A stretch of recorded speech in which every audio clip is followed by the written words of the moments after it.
मकड़ाई समाचार के साथ मैं हूं मोहन गुजर। आज मैं फिर आया हूं एक खास मुद्दे को लेकर, एक खास समस्या को लेकर। यह समस्या एक विधवा बुजुर्ग महिला जिनकी उम्र 65 साल है और यह महिला सिराली की रहने वाली है। मूलतः इनका गांव महाराष्ट्र के योला शहर से है, लेकिन ये कई वर्षों से सिराली में रह रही।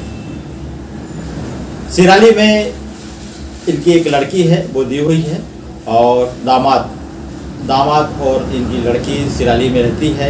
महिला का जो नाम है राजकुमारी, पति स्वर्गीय ब्रजलाल गुप्ता। यह सिराली में नर्मदा कॉलोनी में रहती है, वहाँ पर इनका खुद का मकान है। इस बुजुर्ग महिला के साथ में धोखाधड़ी की गई है दामाद के द्वारा। दामाद का नाम भी मैं आपको बताता हूँ, अनिल गुप्ता। ये सिराली के रहने वाले हैं। अनिल गुप्ता, पिता रामाधार गुप्ता। इन्होंने अपनी जो सास है, जो बुजुर्ग महिला है, इनको लालच दिया। यह से 10 से 12 साल पहले की बात है। लालच दिया कि आपकी वहाँ की संपत्ति, महाराष्ट्र की संपत्ति, जमीन बेचकर आप सिराली आ जाओ, यहाँ आपकी हम सारी व्यवस्था करेंगे और यहाँ पर आपको ज़्यादा जमीन मिल जाएगी उस जमीन के बदले में।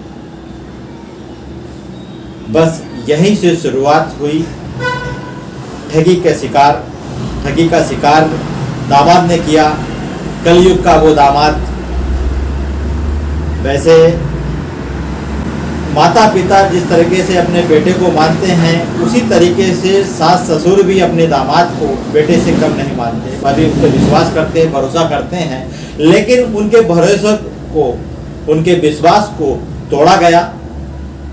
इस कलयुगी दामाद ने उनके विश्वास और भरोसे को तोड़ा गया। बुजुर्ग महिला ने लगभग 32 लाख रुपया जो अपनी जमीन थी योला में, महाराष्ट्र में जो जमीन थी, वो जमीन बेचकर इसको 32 लाख रुपया दामाद को दिया था कि यह मुझे यहाँ पर कहीं भी व्यवस्थित तरीके से मकान, प्लाट, जमीन लेकर दे देगा, तो हम दोनों पति पत्नी यहीं पर रहेंगे। पैसा देने के बाद में इस दामाद की ऐसी नीयत बिगड़ी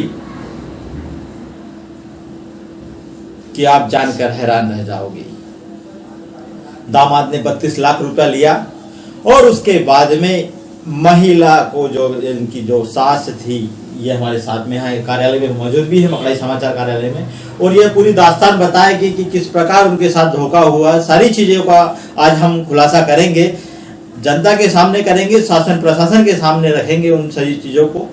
किस प्रकार यह महिला न्याय के लिए, जो इनके साथ धोखा हुआ है, छल कपट हुआ है, उस न्याय के लिए स्थानीय थाना प्रभारी, तहसीलदार, कलेक्टर और प्रदेश के मुखिया शिवराज सिंह चौहान तक हर जगह इन्होंने न्याय की गुहार लगाई, आवेदन, निवेदन और तमाम प्रकार से प्रयास किया, लेकिन इनको न्याय नहीं मिला। मकड़ाई समाचार पहले भी कई मामलों को लेकर शासन प्रशासन के सामने उनकी बात रखता आया है।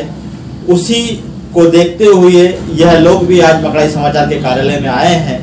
बहुत ही उम्मीद और विश्वास के साथ आए हैं कि हमारे साथ जो धोखा हुआ है वह कल किसी और के साथ ना हो, यही उद्देश्य इनका है।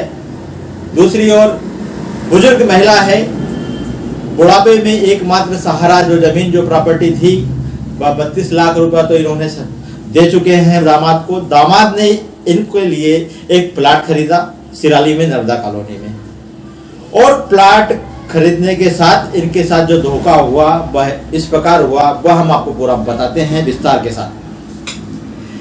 ये आवेदिका है राजकुमारी, पति स्वर्गीय ब्रजलाल गुप्ता, सिराली नर्मदा कॉलोनी में रहने वाली है। और इनके जो दामाद है अनिल गुप्ता, पिता रामाधार गुप्ता, वह भी सिराली के में रहते हैं। और इन्होंने जो दामाद है, उन्होंने नर्मदा कॉलोनी में इन्होंने एक प्लाट खरीद के दिया था वर्ष 2009 में। वर्ष 2009 में 32 लाख रुपए इनसे लिया भी गया था और एक प्लाट खरीद के दिया था। प्लाट में अनिल गुप्ता ने इनके साथ धोखा करते हुए उस प्लाट को अपने नाबालिग बेटे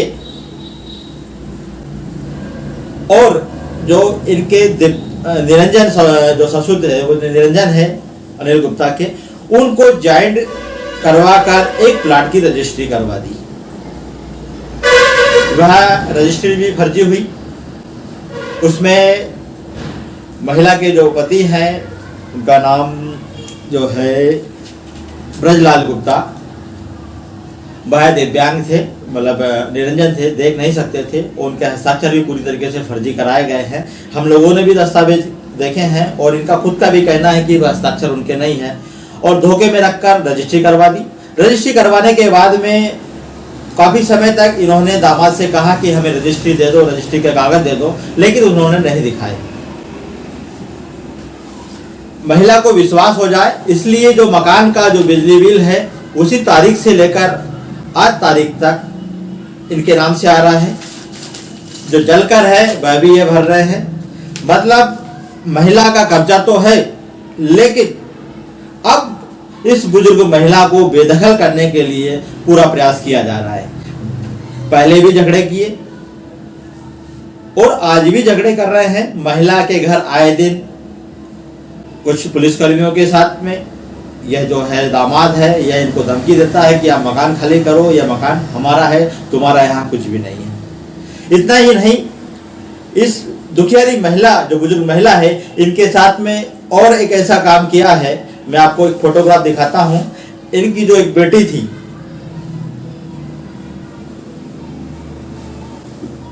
वो बेटी की तस्वीर भी दिखाऊंगा। यह बेटी थी इनकी सविता।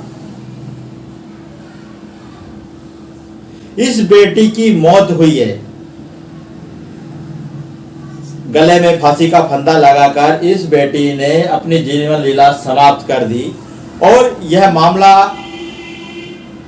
हत्या का या आत्महत्या का यह जांच का विषय था। लेकिन इस जो लड़की है सविता, इसकी मौत जो दामाद है अनिल गुप्ता, उनके घर हुई थी, यह इनका कहना है।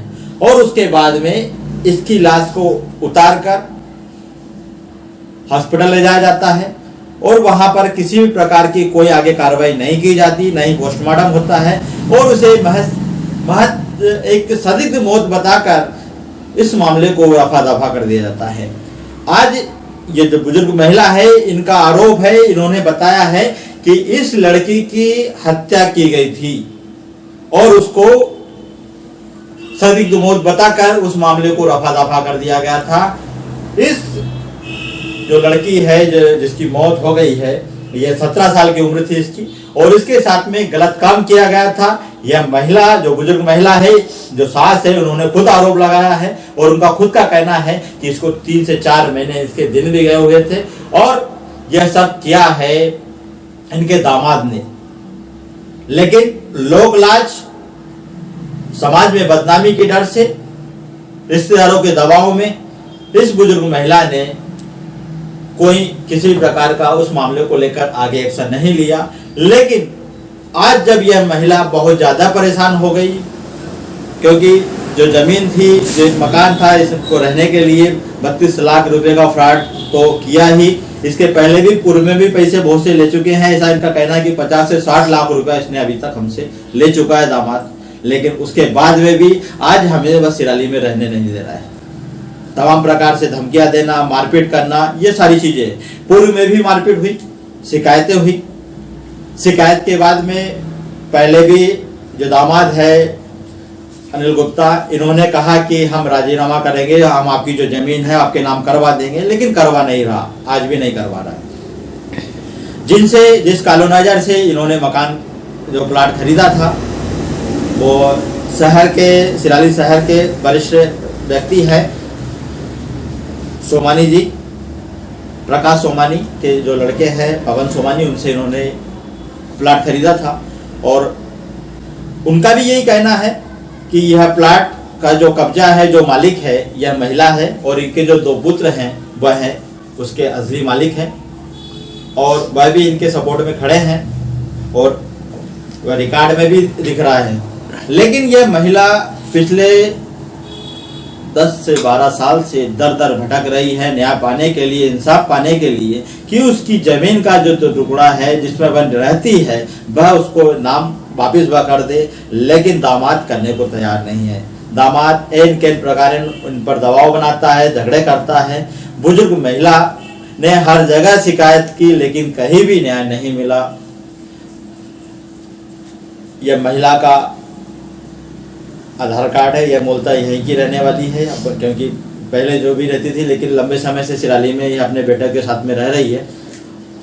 और पति के गुजर जाने के बाद में, क्योंकि वो जो प्लाट था वह 2 लोगों के नाम पे जॉइंट में था, पति के गुजर जाने के बाद में वो जो नवाई लड़का था अनिल गुप्ता का, उस पर कब्जा काबिज हो गया क्योंकि उसके नाम से है। लेकिन हकीकत में इनका पैसा लगा था, इन्होंने 1 नंबर में पैसा दिया था, विधिवत अपनी संपत्ति बेचकर इसको पैसा दिया था। लेकिन समय के साथ साथ नियत बदल गई और जो मां समान सास थी उसके साथ दगा किया, सालों के साथ धोखा किया। और यह लोग दूसरे राज्य के होने के कारण उनको यहाँ पर इंसाफ नहीं मिल पा रहा है। कहीं ऐसा ही समझा जा सकता है इस पूरे मामले को लेकर, क्योंकि जब तमाम प्रकार की शिकायत की गई उसके बाद में भी इनको न्याय नहीं मिला, तो उसको लेकर अब क्या कहेंगे। हर जगह शिकायत की, न्याय की गुहार लगाई लेकिन इंसाफ नहीं मिला।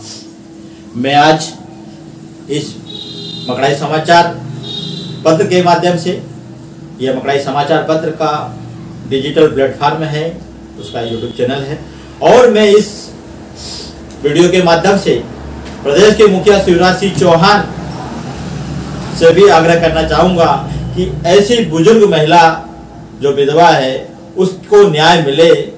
इसके लिए जिले के मुखिया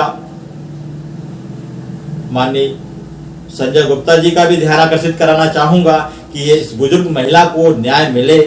आखिर इस बुजुर्ग महिला को कब न्याय मिलेगा, और इसी उम्मीद और विश्वास के साथ में आज यह महिला हमारे कार्यालय में मौजूद है और उस महिला से ही जानेंगे कि बस किस प्रकार धोखाधड़ी का शिकार हुई। हमारा नाम है राजकुमारी ब्रजलाल गुप्ता। कहाँ रहते हो आप? हम रहते हैं नर्मदा कॉलोनी में रहते हैं। हमारे साथ बहुत बुरा धोखाधड़ी हुई है। किसने धोखा किया आपके साथ? अनिल रामाधर। कौन है आपका दामाद? दामाद ने कैसा धोखा किया आपके साथ में? आप हमारे आदमी को दिखता नहीं था जी। उन्होंने अपने कोर्ट में रजिस्ट्री के नाम पे लेके गए थे कि हम रजिस्ट्री कर लेंगे। हाँ। और हमारे आदमी को वो लगा दिया उन्हें, क्या है कि खरीदारी तो वो बन गया है। और खरीदार कौन बना?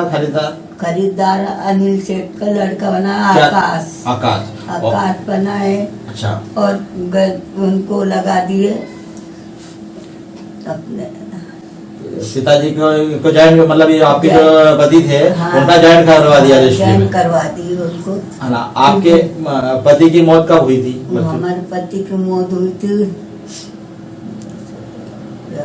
11 में।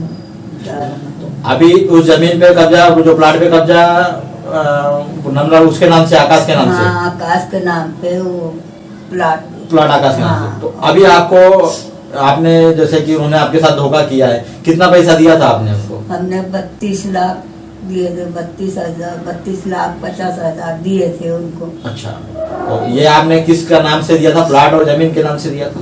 प्लाट हमारे पति के नाम पे लिए जाते थे। अच्छा। जाए तो फिर उन्होंने बोले पापा बोले हम तुम्हारे नाम पे प्लाट कर देंगे। हाँ। तो उन्होंने प्लाट तो नहीं पाए, दे दिया उन्होंने, पर उन्होंने बोले कि तुम पहले खरीदारी हमको लगाओ, इनको लगाओ। तो उन्होंने खरीदारी नहीं लगाया, तो खरीदारी वो बना लिया और वारिस सिंह ने लगा दिया। खरीदार आपके दामाद का लड़का बना और वारिसदार दादा को बनाया, इनको बना दिया और आपके साथ धोखा। इसको लेकर फिर आपने कहीं शिकायत की है? हमारे साथ शिकायत हमने बहुत जगह करी, पर ये सुनवाई नहीं करे पुलिस वालों ने भी और माया मैडम ने भी नहीं करी। कि बोले हम कर लेंगे, बोले कि आपकी कलेक्टर आगे भी तो शिकायत की है ना, कलेक्टर आगे भी शिकायत की हमने। हाँ। पर वो कोई सुनिया ही नहीं कर, आज तक कोई सुनवाई नहीं। हाँ, कोई सुनिया ही नहीं करी। आपके साथ, आपकी बेटे के साथ भी कोई घटना हुई थी, आपने बताया था, क्या है पूरा? बेटी के साथ भी घटना हो चुकी है, वो बलात्कार के उसमें घटना उन्होंने करी। अच्छा। वो बोले कि तो इनकी तो तबीयत खराब है, बोले तो उनको नींद की गोली दे दे के उनको सुलाते थे लड़की उनको। बाद में उनका ज्यादा ही तबीयत हो गई तो दवाखाने में ले गए, और ले जाने के बाद में उनकी मौत हो गई। मौत होने के बाद में वो यहाँ लेकर आए फांसी उनको। मतलब आपके पति को भी नींद की गोलियां खिलाते? हाँ, नींद की गोली उनको भी खिलाते थे, और लड़की को भी खिलाते, लड़की को भी खिलाया, लड़की को भी खिलाते थे। और लड़की की मौत कैसे हुई थी? उनको फांसी दे दी गई है ना। लड़की, क्या नाम है लड़की का? सविता। उसको फांसी दी गई थी? फांसी दे गई है, तो फांसी देने के बाद में उनको उतारी गई। आपने फिर कहीं शिकायत क्यों नहीं की? हमने शिकायत करी थी, पर ये सुनिया ही नहीं हो पाई। मतलब इसके लेकर भी आपने शिकायत की थी? हाँ, सुनवाई नहीं हुई। सुनाई नहीं। अब आप क्या चाहते हो? हम कहते कि हमारा न्याय हमको चाहिए, क्योंकि जो हमारा मकान है तो हमारा, जैसे अभी कब्जा तो आपका ही है मकान पे, अभी तो हमारे ये, तो फिर ये लोग किस प्रकार आपको धमकी देते हैं? ये मारने कूटने की धमकी देते हैं। ये कहते कि तुम यहाँ से निकलो, बोले ये घर हमारा है, बोले। अच्छा, अब आए दिन मतलब ये लोग आपको धमकी दे रहे हैं। इसको लेकर भी आपने शिकायत की है अभी? हाँ, करी थी, हमने भी शिकायत करी थी, पर कोई सुनिया ही नहीं करता यहाँ पे। सबसे पहले क्या नाम है आपका? मंगेश ब्रीटलाल गुप्ता। कहाँ रहते हो आप? येवला, जिला नासिक। जो मैंने आज तक अनिल गुप्ता ये मेरे जीजा जी है। अच्छा, किस प्रकार धोखा हुआ आपके साथ, आप पूरी जानकारी? तो इनका पहले लड़के का एक्सीडेंट हुआ था, आकाश गुप्ता का। हाँ। तो उस पीरियड में इनको खाने को पैसा नहीं था। उस पीरियड में मैंने खुद ने मेरे पिताजी के 2 एकड़ जमीन बेच के इनको 11 लाख रुपए दिया था येवला से। वो पैसा भी रिटर्न नहीं दिया। इसने फिर इसका भाई 2 नंबर के बिजनेस करता है, मटका सट्टा वगैरह चलाता है। इसके पिताजी भी सट्टा वगैरह चलाने का, ये कर्ज बाजार हो गए थे पूरा। अच्छा। इनको खाने को तक पैसा नहीं था, ये पूरा गांव जानता है। उसके बाद में इसने कोई चीज मेरे माँ बाप को खिला के, कोई जादू टोना करके मेरे पिताजी को इसने बोला कि ये प्रॉपर्टी बेच के इधर ज़्यादा खेती बाड़ी ले लेंगे, हमारा ट्रैक्टर, ये पूरा परिवार ये इकट्ठा करके। मेरी बहन थी छोटी वाली, हाँ। उसका सविता ब्रीटलाल गुप्ता नाम था। हाँ। तो इसने जमीन बेचने के बाद में इनको पहले इसको बैग लेके दिया, उसके बाद में गाड़ी किराए की करके दिया। इसके साथ में 2 दोस्त लोग आए थे। इन्होंने पूरा खेती बेच के, आपने कितना पैसा दिया था खेती बेच के? खेती बेच के अभी इनको 32,50,000 कब दिया था? 32 लाख 2009 में दिया था। 2009 में। हाँ। आपने जो यहाँ पर जो जमीन रजिस्ट्री प्लाट खरीदा वो कब खरीदा? नहीं, इन्होंने क्या किया, मेरे पिताजी को दिखता नहीं था। हाँ। उधर से मतलब मेरे पिताजी का एक्सीडेंट हुआ था। हाँ। उस पीरियड में उनको आग से दिखाई नहीं देता था, तो इन्होंने बोला कि हम सब पूरा करेंगे इनका। तो उसके बाद में मेरी बहन थी छोटी, उसकी भी शादी वगैरह करके देंगे। मतलब आपके जो माता पिता है उनको आपका दामाद यहाँ सिराली लेकर आ गए? सिराली, उन्होंने फिर सिराली लेके आने के बाद में प्रकाश सोनी उनसे मकान लिया। उसके बाद में मैं महाराष्ट्र से इधर आने के बाद में देखा, पिताजी को पूछा कि मकान किस नाम से। हाँ। तो पिताजी ने मेरे हाथ में लाइट बिल दिया, पानी का पट्टी आज तक मैं ही भरता हूँ महाराष्ट्र से आके। तो इन्होंने जो कर्जी बनाया था वो फर्जी रजिस्ट्री किया। मेरे पिताजी को गाड़ी में से तकद नहीं उतारा गया, हॉस्पिटल में लेके आए थे। रजिस्ट्री कैसे फर्जी किया? फर्जी तो ऐसे किया कि उन्होंने मेरे पिताजी को हॉस्पिटल का नाम बोल के लेके आए थे। हाँ। क्योंकि मेरी बहन जो पढ़ लिखी थी, हाँ। वो इनके साथ में थी। उसकी उम्र 17 साल थी। मेरा जो भाई है इनके साथ में था, वो ट्रैक्टर वगैरह चलाता, वो उसको पढ़ना लिखना नहीं आता है। अच्छा। मेरी जो बहन थी उसका 10वीं शिक्षण हुआ था, उसको पढ़ना लिखना आता था। हम उसको मकान में छोड़ के आ गए। उसको बोले हम पिताजी का हॉस्पिटल करके लेके आते। उस दिन ये मेरे पिताजी को गाड़ी से भी नहीं उतारे गया, इन्होंने फर्जी रजिस्ट्री किया। मैं जो दस्तखत है वो पूरे सिग्नेचर और डुप्लीकेट हाथ से बना गए हुए। मतलब आपको इन्होंने रजिस्ट्री नहीं दिखाई? नहीं, काफी दिनों तक रजिस्ट्री नहीं दिखाई? आज तक रजिस्ट्री नहीं दिखाई दी। उसके बाद में जो लड़की के साथ में हुआ बलात्कार हुआ, उसके बाद में उसको दिन गए थे, वो भी मेरे औरत ने चेक करने के बाद में बताया कि पुलिस थाना के अंदर रिपोर्ट करेंगे। पर हमारी इज्जत के कारण हमने कोई डिसीजन नहीं लिया। उसके बाद में भी इन्होंने ऐसा, अभी भी 2018-17 से मैं आता हूँ थाने के अंदर, पूरा तहसीलदार, पुलिस स्टेशन, उसके बाद में कलेक्टर, इनको सबको, शिवराज सिंह चौहान, इनको सब के हाथ शिकायत पूरा किया। एसपी के पास में भी शिकायत किया, आज तक हमको निर्णय मिला नहीं। अभी 8 रोज हो गए। उसके बाद में इधर से आदमी जाते, पुलिस कांस्टेबल जाता है घर पे, माँ को परेशान करता है, ये बोलते हैं कि प्रॉपर्टी हमारा खाली कर दो, नहीं तो जान से मार देंगे। यानी गुप्ता बोलता है ऐसा, वो आदमी भेजता है डायरेक्ट कि ये मकान सब हमारा है, ये बेचने का हमको। मतलब आपके दामाद ने आपके साथ धोखा किया है, 32 लाख रुपए तो लिया ही है, लेकिन रजिस्ट्री उसने अपने लड़के के नाम से कर दी और आपके नाम से सिर्फ लाइट बिल और जो घर का वो आप शुरू से भरते आ रहे हैं। जो बेचवाल है वो आपके पक्ष में है, बोलने को दिया? हाँ, बेचवाल तो अभी वो गांव के है। हाँ, तो आज तक तो उन्होंने बोला है कि ये आपके पापा ने पैसा दिया है। तो ये जो मकान का जो रजिस्ट्री हुआ है, तो ये गांव के संबंध होने की वजह से आज तक तो मेरे को बोले थे क्या ये रजिस्ट्री